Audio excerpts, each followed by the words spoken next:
आज की क्लास में हम लोग क्लास 8 के मैथ बीजीय व्यंजक के गुणनखंड एक्सरसाइज 14.2 की क्वेश्चन नंबर 3 को सॉल्व करेंगे। चलिए इसे स्टार्ट करते हैं। इस क्वेश्चन में दिए गए व्यंजकों का गुणनखंड करने के लिए कहा गया है और ये क्वेश्चन बहुत ही आसान है। चलिए इसको स्टार्ट करते हैं, देखते हैं किस प्रकार से इसका गुणनखंड होगा। तो 3 का सबसे फर्स्ट क्वेश्चन को हम लोग सॉल्व करते हैं। ax² plus bx। मैंने आपको गुणनखंड करने के लिए सिखाया था और बताया था कि गुणनखंड किस प्रकार से किया जाता है। इन दोनों में हमें देखना है कि कॉमन पार्ट क्या है। हम देख रहे हैं कि दोनों के पास x कॉमन है। मैंने आपको गुणनखंड करने के लिए ब्रेक करने के लिए सिखाया है कि अगर आपको नहीं समझ में आता तो आप इसे इस रूप में ब्रेक कर लें। ये x को b इंटू एक्स में आप देख सकते हैं दोनों के पास x कॉमन है। x कॉमन करने के बाद जो बचा उसे हम लिख देंगे ax प्लस b। यही इस क्वेश्चन का क्या हो गया आंसर। नेक्स्ट क्वेश्चन आप देखिए 7p² प्लस 21q²। इन दोनों के पास कॉमन के रूप में बस 7 है। हम 7 कॉमन कर देंगे, बाकी क्वेश्चन उसी प्रकार से सॉल्व हो जाएगा। अब इस नेक्स्ट क्वेश्चन को देखिए, क्वेश्चन नंबर 3 को यहाँ बोला गया 2x³ 2x² प्लस 2xz²। आप यहाँ पर देखते हैं तो सबसे पहले तीनों के पास 2 है, तो मैं 2 को निकाल लेता हूँ। साथ में x तीनों के पास एक x है, तो x को हम निकाल लेते हैं। अगर आप नहीं समझ रहे हैं तो इसे इस प्रकार से समझिए 2 into x into x into x. 2xy² को हम 2 इंटू एक्स इंटू वाई के रूप में तोड़ सकते हैं। साथ ही 2xz² को 2 इंटू एक्स इंटू जेड के रूप में तोड़ सकते हैं। अब देखिए 2x दोनों के पास है, बाकी x² y² और z² क्या हो जाएगा, रुक जाएगा। तो x² plus y² plus z² ये हमारे पास क्या हो गया, बच गया। और ये हमारा इस क्वेश्चन का क्या हो गया आंसर। तो ये क्वेश्चन बहुत आसान था। चलते हैं नेक्स्ट क्वेश्चन, क्वेश्चन नंबर 4 में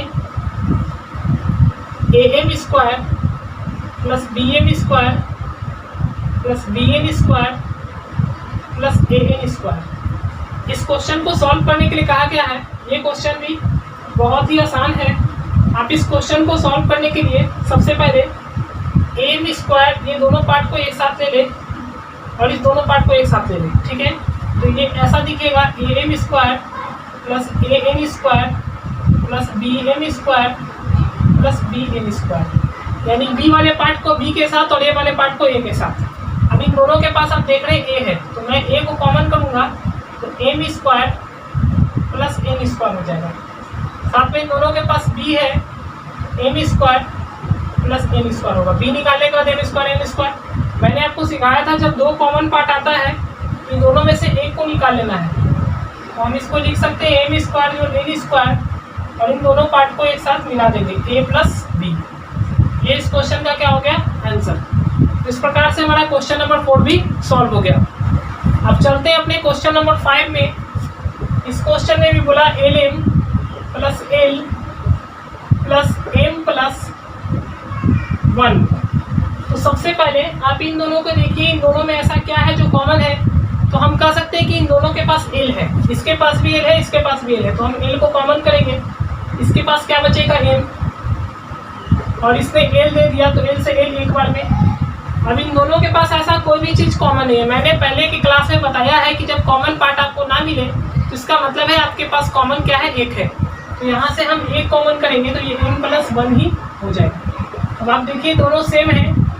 गुणनखंड के पैटर्न में मैंने सिखाया था आपको कि जब दोनों एक जैसा सेम आता है इसका मतलब है कि आप सही बना रहे हैं क्वेश्चन को। इन दोनों में से हम m प्लस 1 को कॉमन कर लेंगे और ये m प्लस 1। ये इस क्वेश्चन का क्या हो गया आंसर। और इस प्रकार से क्वेश्चन नंबर 5 सॉल्व हो जाता है। चलते हैं क्वेश्चन नंबर 6 में y into Y plus Z plus 9 into Y plus Z. अगर आप पिछले क्लास को लगातार कंटिन्यू पढ़ते आ रहे हैं तो ये क्वेश्चन आपके लिए एकदम आसान है। यहाँ पे y प्लस जेड और वाई प्लस जेड तो पहले ही कॉमन कर दिया है, आप इसे निकाल लीजिए और y प्लस 1 को एक साथ ले लीजिए। ये क्वेश्चन बताने की जरूरत नहीं है। चलते हैं क्वेश्चन नंबर 7 में 5y² minus 20y minus 8z plus 2yz। अब आप देखिए इस क्वेश्चन को हम लोग किस प्रकार से सॉल्व करते हैं। इसको बस सजाना है पहले आप देखिए दोनों के पास बाई है, तो ये पैटर्न तो सही है, लेकिन यहाँ पर जेड है और इसके पास भी जेड है। हम 2 को आगे ले आते हैं, प्लस वाले को आगे ले आते हैं, माइनस वाले को पीछे कर सकते हैं। आप किसी को भी आगे पीछे कर सकते हैं, बस उसके आगे के सिंबल का ध्यान रखिएगा। तो हम इसको सेम टू सेम लिखते हैं 5/², इसको 20 सेम टू सेम लिखते हैं। ये इसको उठा कर लाते हैं, तो इसके आगे कैसा सिंबल है प्लस, तो 2/z, और इसको हटा देते हैं 8z बना देते हैं, ठीक है, पीछे ले जाकर। अब इन दोनों के पास ऐसा कुछ जो कॉमन हो तो हम कह सकते हैं हाँ इन दोनों के पास 5/, कॉमन है। इन दोनों के पास क्या है कॉमन, 5/। तो देखिए 5/² को हम 5 इंटू बाई में तोड़ेंगे और 20/, को 5 गुने 4 गुने बाई के रूप में तोड़ सकते हैं। आप देखिए 5 और बाई दोनों के पास कॉमन है। कॉमन पार्ट हटाने के बाद क्या बचा इसके पास, बाई, बीच में माइनस और यहाँ पे होगा 4, ठीक है। अब इन दोनों को देखते हैं, तो इन दोनों के पास सबसे पहले तो 2 कॉमन है, और क्या कॉमन है, तो z कॉमन है। 2z यहाँ से हम कॉमन कर लेते हैं। इसके पास क्या बचेगा, बाई माइनस 2 के पारा में 8 कितना बार में, 4 बार में, और z से z कैंसिल। अब आप देखिए ये 2 पार्ट एक दूसरे के तरह सेम टू सेम है। अब आप देखिए 2 पार्ट सेम टू सेम है, तो इसे हम y-4 5/, प्लस 2z के रूप में लिख सकते हैं। ये क्वेश्चन भी हमारा सॉल्व हो गया। अब चलते हैं क्वेश्चन नंबर 8 में। 10ab plus 4a 5b -2। अब हमको देखना है इन दोनों में ऐसा कुछ कॉमन हो, जो कॉमन हो दोनों में, तो हम कह सकते हैं हाँ इन दोनों के पास 2a कॉमन हो सकता है, और इसे हम ऐसे ही रख देते हैं। यहाँ पे प्लस है, तो हम यहाँ से 10, इसमें से हम 5a 2a कॉमन कर लेते हैं। यहाँ से 2a जब कॉमन होगा तो 10 के पारा में 2 कितना बार में, 5 बार में, और a से निकला तो यहाँ b बचेगा। अगर आप नहीं तोड़ सकते हैं, आपको समझ में नहीं आता कि किस प्रकार से मैंने किया, तो आप इसे तोड़ दीजिए। मैंने पहले भी बताया है, बार बार बता रहा हूँ। 2 into 5 into a into b में ब्रेक कर लीजिए। 4a को 2 इंटू a के रूप में ब्रेक कर लीजिए। यहाँ 2a, यहाँ 2a, इसके पास क्या बचा 5b, इसके पास बचा 2, तो 5b + 2। अब देखिए सेम पार्ट है, कॉमन आएगा।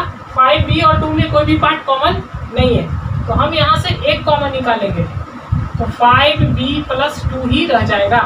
ये दोनों सेम है, तो 5b + 2 और ये 2a + 1। इस प्रकार से ये क्वेश्चन हमारा सॉल्व हो जाता है। अब हम लोग अपने लास्ट क्वेश्चन नंबर 9 को सॉल्व करेंगे। इस क्वेश्चन में कहा गया 6xy - 4y + 6 - 9x। तो सबसे पहले आप क्या कीजिए, इस 9x को 6x के साथ लिखिए। 6xy - 9x - 4y + 6, इस प्रकार से आप इसे लिख लीजिए, ठीक है। अब इन दोनों में ऐसा क्या कॉमन है, तो हम कह सकते हैं इन दोनों के पास 2x जो है 3x कॉमन हो सकता है। तो मैंने यहाँ से 3x कॉमन किया, तो ये बचेगा 2y माइनस 3 के पारा में 9, 3 बार में 1 से x कैंसिल, ठीक है। अब यहाँ से हम यहाँ पे हमें बीच में माइनस चाहिए, जबकि 6 माइनस के फॉर्म में नहीं है, और यहाँ पे माइनस हमें नहीं चाहिए, तो हम यहाँ से -2 कॉमन कर लेते हैं। अगर हम -2 कॉमन करते हैं तो ये हो जाता है 2y। क्यों? क्योंकि -2 को अगर 2y से गुना करेंगे तो 4y हो जाएगा। ये माइनस प्लस क्या होगा, माइनस, और 2 के पारा में 6, 3 बार में। आप देख सकते हैं ये दोनों सेम है, 2y - 3 और ये 3x - 2। इस प्रकार से ये क्वेश्चन हमारा क्या हो जाता है, सॉल्व। तो इसी प्रकार से हमारा ये सारा क्वेश्चन सॉल्व हो जाता है।